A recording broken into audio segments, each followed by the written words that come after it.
እንኳን ለአብይ ጾም ስድስተኛ ሳምንት በሰላም አደረሳችሁ። የአብይ ጾም ስድስተኛው ሳምንት ገብርኄር ይባላል። ገብርኄር ማለት በጎ አገልጋይ ማለት ሲሆን የስያሜው መነሻ የምናገኘው በዕለቱ ሥርዓተ ቅዳሴ ከሚነበበው የወንጌል ክፍል ማቴዎስ ምዕራፍ 25 ከቁጥር 14 እስከ 30 ነው።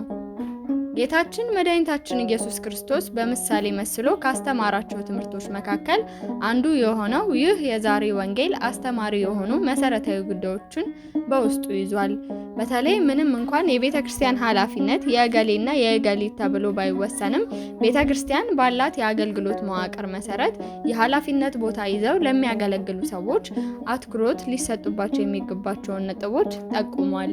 ይህንን ለማየት ያመቸን ዘንድ ከታሪኩ የመጀመሪያ ክፍል በመነሳት ዋና ዋና የሆኑ ሀሳቦችን በትኩረት መመርመር ጠቃሚ ነው።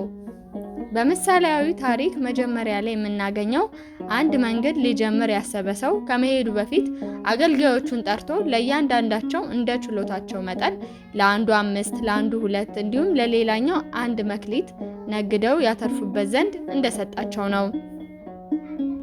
ገና በታሪኩ መጀመሪያ እንደምንረዳው የአገልጋዮቹ ጌታ ምንም እንኳን እርሱ ለመንገድ ቢዘጋጅም ሀብቱ ግን በተዘጋ ቤት ውስጥ ተቆልፎበት እንዲቀመጥ አልፈለገም።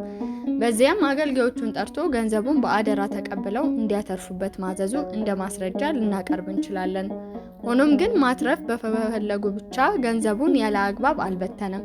ነገር ግን ለእርሱ ቀረቤታ የነበራቸው አገልጋዮችን ጠርቶ ያውም እንደየችሎታቸው መጠን ኃላፊነቱ ሳይከብዳቸው እንዲሰሩበት ገንዘቡን አከፋፈላቸው።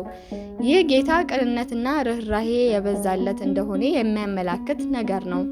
ይህም ለአገልጋዮቹ ኃላፊነትን ቢሰጥም እንኳን ከእነርሱ ጋር በነበረው ቀረቤታ ማንም ምንም መስራት ይችላል የሚለውን ከግምት ውስጥ በማስገባት ለእያንዳንዳቸው እንደ ኃላፊነት የመሸከም አቅማቸው 5 2 1 እያደረገ መስጠቱ ነው። ምናልባት ስስት ባልተላቀቀው ስሜት ለሚያስብ ሰው የዚህ ጌታ መክሊት አሰጣጥ አድሎ ያለበት ሊመስለው ይችላል። ታሪኩን እስከ መጨረሻው ስንመለከተው ግን የሚያሳየን የባለ መክሊቱ ባለቤት ቅንነት ነው። ቀጥለን እንደምናነበው ይህ ጌታ ለአገልጋዮቹ አትርፉበት ብሎ መክሊቱን ሰጥቷቸው በሄደበት ሀገር አልቀረም። ይልቁንም እያንዳንዳቸው በሰጠባቸው መክሊት ምን እንደሚሰሩበት ሊቆጣጠራቸው እንደመጣ እናነባለን። ስለዚህም አገልጋዮቹ በተሰጣቸው መክሊት ምን እየሰሩ እንደሚጠይቃቸው እያወቀ ከአቅማቸው በላይ የሆነ መክሊት መስጠት፣ ምን ሰርተው የተሰጣቸው መክሊት ምን ያህል ማትረፍ እንደሚችሉ በማሰብ እንዲጨነቁ አልፈለገም ነበር። በተቃራኒው የምናየው ያለምንም ጭንቀት ከአእምሯቸው በላይ ሳይሆን ባላቸው ኃይል ተጠቅመው መስራትና ማትረፍ የሚችሉበትን ያህል መክሊት እንደሰጣቸው ነው። ከብዙ ጊዜ በኋላም የእነዚህ አገልጋዮች ጌታ በሰጣቸው መክሊት ምን እንደመሰሩበት ሊቆጣጠራቸው ሲመጣ 5 መክሊት ተቀብሎ የነበረው ሌላ 5 እንዲሁም 2 መክሊት ተቀብሎ የነበረው ሌላ 2 መክሊት አትርፎ ጌታቸው ፊት እንደቆሙ ያ ጌታም በእነዚህ አገልጋዮቹ ታማኝነት ተደስቶ ወደ ደስታው እንዳስገባቸው እናያለን። በተቃራኒው ደግሞ ያ 1 መክሊት ተቀብሎ የነበረው ምድርን ቆፍሮ ያተርፍባት ዘንድ የተሰጠችውን መክሊት እንደቀበረ፣ በዚህም አልፎ ምን አደረክባት ተብሎ ሲጠየቅ የአመፃ ንግግር እንደተናገረ፣ በዚህም በፊቱ ያዘዘውን ጌታ ያንን ክፉ አገልጋይ እንዲቀጣ እንዳደረገው እናነባለን። በዚህ ክፍል ከተጠቀሰው ታሪክ 3ቱን አካላት ማለትም የመክሊቱን ሰጪ ጌታ፣ በጎ የተባሉ አገልጋዮቹና ክፉና ሰነፍ የተባለውን አገልጋይ በተናጠል እንመልከታቸው። አንደኛ፣ የአገልጋዮቹ ጌታ ይህ ሰው ለገንዘቡ ጠንቃቃ በመሆኑ ባሻገር በአገልጋዮቹ ላይ ሙሉ ስልጣን እንዳለው እናያለን። በክፉ አገልጋይ ላይ ባለመታዘዙ ምክንያት የፈረደበት ፍርድ ለቅሶና ጥርስ ማፋጨት እንዳለበት በውጭ ወዳለ ጨለማ እንዳወጡት ስንመለከት የሚያሳየን የአገልጋዮቹ ጌታ ታላቅ ስልጣን እንዳለው ነው። ምንም እንኳን ስልጣኑ ጽኑ ቢሆንም ይህ ጌታ ፍርዱ ግን በእውነት ላይ የተመረኮዘ መሆኑ ደግሞ በድካማቸው ታግዘው በተሰጣቸው መክሊት ላተረፉ በጎ አገልጋዮቹ የሰጣቸውን ደስታ መጥቀስ ይቻላል። ሁለተኛ፣ በጎ አገልጋዮች። በጎ አገልጋዮቹ ጌታ በጎ አገልጋይ የተባሉት 5 መክሊት ተቀብለውና 2 መክሊት የተቀበሉት ናቸው። እነዚህ ጋር ማስተዋል በሚገባው እነዚህ ሁለቱ አገልጋዮች በጎ አገልጋዮች ለመባል ያበቃቸው አስቀድመው ብዙ ወይም የተሻለ ቁጥር ያለው መክሊት ለመቀበል መብቃታቸው አይደለም። ጉዳዩ የመክሊቱ ቁጥር ሳይሆን በተሰጣቸው መክሊት መጠን በሚገባቸው ያህል ደክመው ማትረፍ መቻላቸው ነው። ይህም ያ ባለ 1 መክሊት አገልጋይ ከሁለቱ ያላነሰ በአንድ በላይ መክሊት መቀበል የማይችል መሆኑ ሳይሆን በዚያች በአንዷ መክሊት እንኳን መስራት ባለመቻሉ ነው። ሶስተኛ ክፉና ሰነፍ አገልጋይ። ይህ ሰው የተጠቀሰው 3 መሰረታዊ ችግር አሉበት። አንደኛ የአገልጋዮቹ ጌታ ወደ መንገድ ሊሄድ በተዘጋጀ ወቅት አገልጋዮቹን ጠርቶ ለእያንዳንዳቸው እንዳለችሎታቸው ገንዘቡን ሲሰጣቸው አትርፈው እንዲቆዩት ነው። በኋላ እንደተነጋገርነው እንደ አቅማቸው መስጠቱ አቅማቸው በሚፈቅድ የሥራ ደረጃ እንዲሰማሩበት በማሰብ ነበር። ይህ ሰነፍ አገልጋይ ግን ያደረገው ከታዘዘበት ዓላማ በተቃራኒ ነው። ሊሰራበት የሚገባውን መክሊት ቀበረው። ይህም ለጌታ ትእዛዝ ያለውን ቸልተኝነት ያሳያል። ሁለተኛ ጌታው በመጣ ጊዜ አመፃ በተሞላበት የሐሰት ንግግር ተናግሯል። ከሄደበት ቦታ ተመልሶ ጌታ በተሰጠው መክሊት ምን እንዳደረገ ሲጠይቀው አንተ ካልዘራህበት የምታጭድ ካልበተንበት የምትሰበሰብ ጨካኝ ሰው እንደሆን ካውቃለሁ። ስለፈራውም ሄድኩና መክሊትን በምድር ውስጥ ቀበርኩ ሲል መለሰለት። ይህ ንግግር ከአመፃ ንግግርነቱ በተጨማሪ ውሸት አለበት። ምክንያቱም እርሱ እንዳለው ጌታው ካልዘራው የሚያጭድ ካልበተነው የሚሰበስብ ጨካኝ ሰው ቢሆን ኖሮ ያደረገ የነበረው ምንም መክሊት ሳይሰጠው ከነትርፉ 2 መክሊቶችን ይጠይቀው ነበር። ነገር ግን ተጽፎ የምናነበው ትርፉን ከመጠየቁ በፊት 1 መክሊት ሰጥቶት እንደነበረ ነው። ይህ ማለት ደግሞ አስቀድሞ ገንዘቡን ዘርቶ ነበር ማለት ነው። ስለዚህ ጌታ ዘርቷልና ማጨድ ይገባዋል፣ በትኗልና መሰብሰብ መብቱ ነው።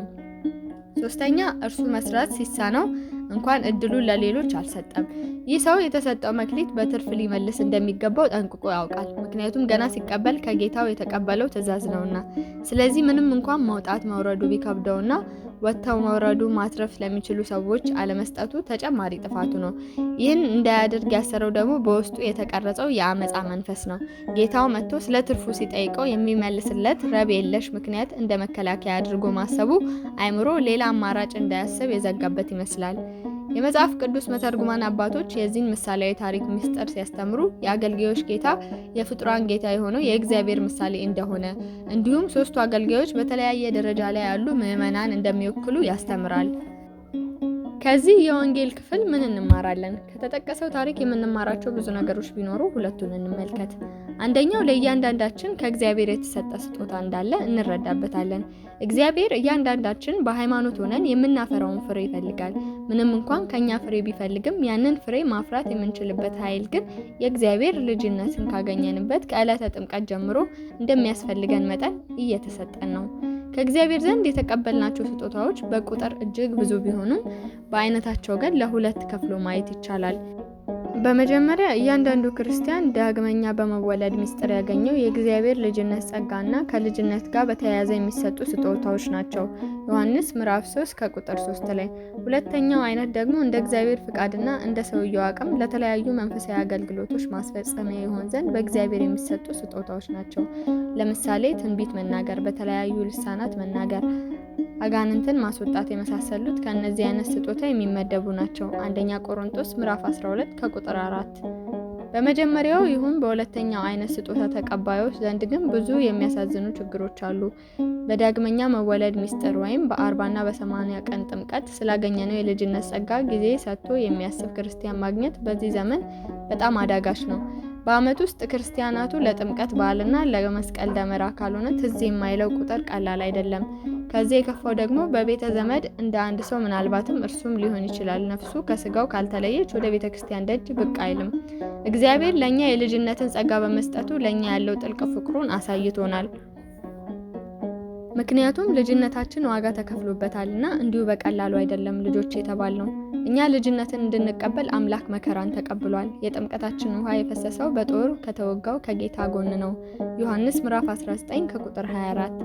ወንጌላዊ ቅዱስ ዮሐንስ ይህን ሁሉ ሲያመለክት የእግዚአብሔር ልጆች ተብለን ልንጠራ አብ እንዴት ያለውን ፍቅር እንደሰጠን እዩ።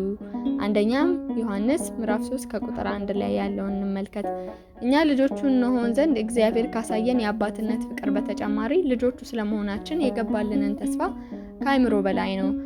እንዲሁም ደግሞ ተሰባኪ ወደ እግዚአብሔር ከመመራት ይልቅ የእነርሱ ደጋፊ ስለነሱም ክብራቸው ተሟጋች እንዲሆን በሕዝቡ መካከል ጎራ እንዲፈጠርና የጳውሎስ ነኝ የአጵሎስ ነኝ እንዲል የሚያደርጉ ሰባኪዎችም ሌሎች ተጠቃሾች ናቸው።